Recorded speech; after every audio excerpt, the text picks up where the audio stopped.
بولنے کی صلاحیت دی، اپنے فضل سے دی، بتا کیا کما کے آیا ہے۔ حضرت ابو ہریرہ روتے ہیں، کہتے ہیں میں بھی تو حدیثیں سناتا ہوں، میں بھی تو عالم ہوں، میرے پیچھے بھی تو لوگ بھاگتے ہیں، لوگوں بتاؤ اگر اللہ نے ابو ہریرہ سے پوچھا تو کیا جواب دے گا؟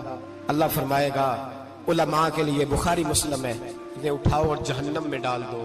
امام غزالی فرماتے ہیں اگر کسی عالم کو سزا ملی تو سخت سے سخت عالم کو ملے گی۔ دعا فرمائے اللہ میرے جیسے لوگوں کو ہدایت کا رستہ عطا فرمائے، اور جو کہتے ہیں سمجھتے ہیں اللہ اس پر عمل کی توفیق عطا فرمائے۔ فرمایا حضرت ابو ہریرہ نے دوسرے نمبر پر سخی اللہ کی بارگاہ میں کھڑا کیا جائے، مالدار۔ رب فرمائے گا بول، کچھ ایسے بھی تھے جن کے پاس شام کی روٹی نہیں تھی، تجھے میں نے تیری تجوری بھر کے تجھے دولت عطا کی، تجھے وراثت میں میں نے مربے دیے، جائیدادیں دی۔ بتا وہ کچھ وہ تھے سویرے مزدوری کرنے جاتے تھے، کما کے لاتے تھے، ہزاروں روپیہ تیری بینک میں پڑا تھا، بتا کیا کیا تو نے؟ اے اللہ میں نے مسجد میں دیے، مدرسے میں دیے، 30 دن افطاریاں پکاتا رہا۔ اللہ فرمائے گا تو جھوٹ بولتا ہے، تو سارا کچھ اس لیے کرتا تھا کہ لوگ تجھے سخی کہے۔ ہاں ہاں تیرا اعلان ہوا مسجد میں، لوگوں نے کہا وہ دیکھو کتنے پیسے دے رہا ہے، اس کا وہ دیکھو نام لکھا ہوا ہے ہسپتال کے ایک کونے میں کہ یہ والا بلاک فلاں سیٹھ صاحب نے بنایا، یہ دیکھو لکھا ہوا ہے کہ یہ کمرہ مدرسے کا اس نے بنایا، تو لکھ دیا گیا، نعرے لگ گئے، اب جا دوڑ جا۔ اللہ جہنم میں پھینک دے گا۔ فرمایا پھر شہید کھڑا کیا جائے گا۔ ہاں بھائی تجھے طاقت دی، ہمت دی، بتا کہاں خرچ کی، کہاں؟ اے اللہ شہید ہی ہو گیا۔ فرمایا وہ تو اس لیے ہوا تھا کہ لوگ تجھے شہید کہیں، بہادر کہیں، تیرے نام پہ روڈ کا نام رکھا جائے، تمغہ حسن کارکردگی ملے، سو مل گیا۔ میرے لیے بتا کیا کر کے آیا ہے، میرے لیے، اسے اٹھاؤ اور جہنم میں پھینک دو۔ بھائیو عذاب کڑا ہے، عذاب سخت ہے، حساب سخت ہے، اور جو حساب لینے والا ہے اس کو، میں نا تراویح ہو رہی تھی تو قاری صاحب نے ایک سورہ یاسین شروع کی، وَامْتَازُوا الْيَوْمَ أَيُّهَا الْمُجْرِمُونَ۔ اللہ فرماتا ہے قیامت میں کہوں گا مجرم جو ہے نا وہ صفوں سے باہر آ جائے، صفوں سے باہر آ جائے۔ ایک ہمارے فزکس کے ٹیچر ہوتے تھے تو بڑی سخت چھڑی مارتے تھے، تو جب وہ قد بھی بڑا تھا، جلال بھی بڑا تھا، اور اصول بڑے اچھے انسان تھے لیکن سخت، تو مجھے یاد آتا تھا کہ جب وہ سویرے آ کے کہتے جس نے کام نہیں لکھا وہ باہر نکل آئے، دو قسم کی چوٹ لگتی تھی۔ ایک تو خیال یہ آتا تھا کہ شرمندگی بڑی ہوگی کہ سارے اسٹوڈنٹ بیٹھے ہیں اور 2 3 4 ان کو کہا وہاں مرغے بن جاؤ، بڑی شرم آتی تھی۔ اور پھر جب وہ مارتے تھے تو اتنا سخت مارتے تھے کہ کئی دن تکلیف رہتی تھی، بتایا نہیں جاتا تھا۔ وہ اسٹوڈنٹ بتاتے تھے کہ یار اس سے بچو کسی بھی طریقے، اور کسی کا کام رہ بھی جاتا تھا کہتے تھے اس پیریڈ کی ڈیوٹی سبق یاد کر کے آنا ہے۔ سخت ٹیچر کے بارے میں تیرا میرا یہ رویہ ہے۔ تو یاد آ رہا تھا جب وہ کہہ رہے تھے نا وَامْتَازُوا الْيَوْمَ أَيُّهَا الْمُجْرِمُونَ، تو میں صف میں کھڑا تھا تو 2 قطرے میرے بہہ گئے آنسو کے۔ مجھے ساتھ بچہ کہنے لگا طبیعت ٹھیک ہے، میں نے کہا طبیعت تو ٹھیک ہے، کچھ یاد آ گیا ہے کہ میدان محشر میں یہاں تو چھپے ہوئے ہیں نا عیب، چھپے ہوئے، اور بھائی رب بڑا کریم ہے، عیبوں کے باوجود نوازتا ہے۔ میرا دعویٰ یہ ہے اگر ہمارے عیب کھل جائیں، لوگ ہمیں دھرتی پہ جینے نہ دیں، لوگ جینے نہ دیں، نکال دیں، اپنے بھی ہمیں برداشت نہ کریں، یہ تو اس کا کرم ہے۔ پتہ سارا ہے سردار کیتیاں دا، پردہ چپایا ہی تیرا بھلا ہو سی۔ وَامْتَازُوا الْيَوْمَ أَيُّهَا الْمُجْرِمُونَ، اللہ فرمائے گا مجرم باہر آ جائے۔ یا اللہ کیا ہوگا؟ جب سوال جواب ہوں گے تو رب فرماتے ہیں تیری زبان پہ مور لگا کے بند کر دوں گا، تیرے ہاتھ بولیں گے، پیر بولیں گے، سر بولے گا، پیٹ بولے گا۔ اس وقت کی فکر پیدا کریں، ٹینشن پیدا کریں، وقوع قیامت حق ہے۔ اور باندھ کے نا لوگ پیر باندھ کے زور کے ساتھ باندھتے، سگا بیٹا جب قبر میں دفن کرتا ہے نا تو وہ بھی کہتا ہے وہ کونا، یہ کونا تھوڑا سا مٹی کم ہے، یہاں بھی مٹی ڈالو۔ پہلے لوگ روزانہ جاتے ہیں، پھر ہفتے کے بعد، پھر مہینوں بیت جاتے ہیں۔ کچھ قبریں ایسی بھی ہیں جن پہ کھڑے ہوں تو لگتا ہے قبریں رو رہی ہیں اور کہتی ہیں جاؤ میرے گھر والوں سے جا کے کہو کوئی پھیرا ہی لگا جائے، ایک دفعہ آئے تو صحیح۔ کوئی مٹی نہیں ڈالتا، بادشاہوں کی قبریں روتی ہیں، سرمایہ داروں کی قبریں روتی ہیں، کوئی جاتا نہیں۔ اتنے موٹے سوراخ ہے قبروں میں، آپ اپنے شہر کے قبرستان پھر کے دیکھ لیں، سوراخ ہے۔ او بھائی حضرت مولا علی شیر خدا قبرستان گئے تو پہلے رونے لگے، پھر کہنے لگے قبروں والوں کیا حال ہے تمہارا؟ تو آپ فرماتے ہیں مردہ مجھے اندر سے بول کے کہنے لگا علی کفن پھٹ گیا، ہڈیاں ٹوٹ گئی، مال تو دے آئے تھے وارثوں کو پر حساب ہمیں دینا پڑ رہا ہے، تو بتا پیچھے کیا حالات ہیں۔ تو حضرت علی کہنے لگے تمہاری بیویوں نے اور نکاح کر لیے، تمہارے دوستوں نے نئے دوست بنا لیے، تمہاری اولادوں نے تمہارے بغیر جینا سیکھ لیا، تمہاری جائیدادیں بٹ گئیں، تمہارا پیسہ تقسیم ہو گیا۔ پہلے تو کوئی تمہارا نام لیتا تھا، اب تو تمہارا ذکر ختم ہو گیا، اب تو ایک دو نسل تک تمہارا ذکر تھا، اب تو تمہیں یاد ہی کوئی نہیں کرتا۔ کہتے ہیں لوگ یہاں کوئی رہا کرتا تھا، یہاں کوئی ہوا کرتا تھا، اب تو تم قصہ پارینہ قصہ ماضی ہو گئے۔ حساب کا وقت قریب ہے، قریب آ گیا وقت۔ اللہ فرماتے ہیں اقترب للناس حسابهم وهم فی غفلۃ معرضون، فرمایا حساب کا وقت قریب آ گیا ہے تو ابھی بھی غافل ہے۔ جمعۃ الوداع ایک پریشانی لگانے کا ارادہ تھا، بڑی پریشانیاں پالی ہے، ایک پریشانی اور پال لو، جس کو یہ پریشانی لگ جائے اس کے عمل ثمرنے لگ جاتے ہیں۔ یہ پریشانی پال لو کہ اگر مجھے حساب دینا پڑے۔ حضرت عمر کا فرمان، آپ فرمایا کرتے تھے اپنا حساب خود کر لو قبل اس کے کہ اللہ تمہارا حساب کرے۔ خود کر لو اپنا حساب، خود کھاتے ٹھیک کر کے رکھو، چیک کر کے رکھو۔ میری دعا ہے اللہ پاک ہمیں ان میں شامل کرے جن کو وہ معاف کرنے والا ہے۔ آمین۔